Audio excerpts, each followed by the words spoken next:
Studio Pulwama Gopalganj.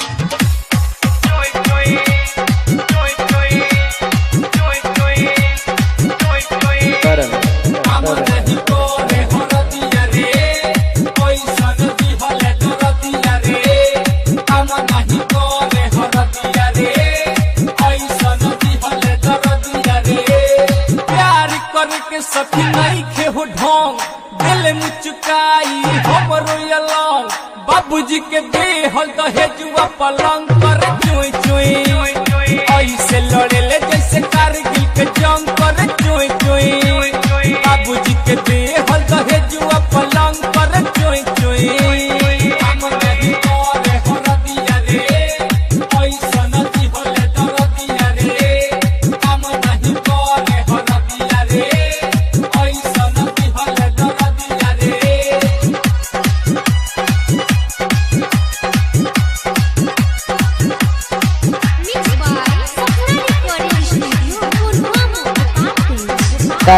मीठा मीठा दर्द करे यंग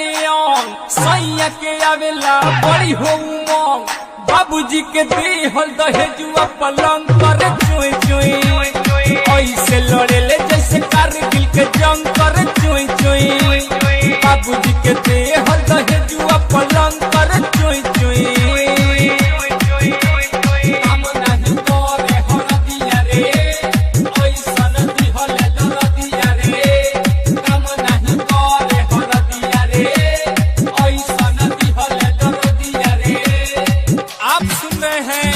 मैग्नेट म्यूजिक के माध्यम से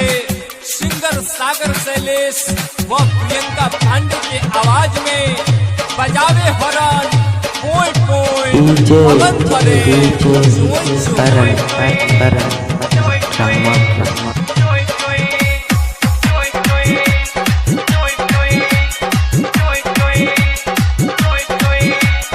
हमारो बलमुआ करे बड़ी तंग हमके जगाई सुनावे पर सॉन्ग बाबूजी के देहल दहेजुआ पलंग पर चोई चोई ऐसे लड़े ले जैसे कारगिल के जंग कर चोई चोई बाबूजी के देहल दहेजुआ पलंग पर चोई चोई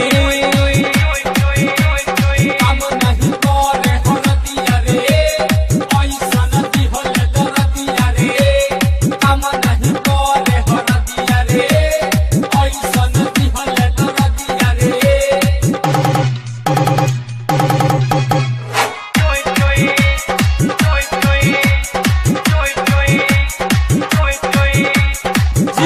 छोड़े नहीं सॉन्ग मैग्नेट म्यूजिक भइल बा दबंग सागर सली सखियावे लवंग कर चोई चोई बाबूजी के देहल दहेजुआ पलंग कर चोई चोई सागर सली सखियावे लवंग कर चोई चोई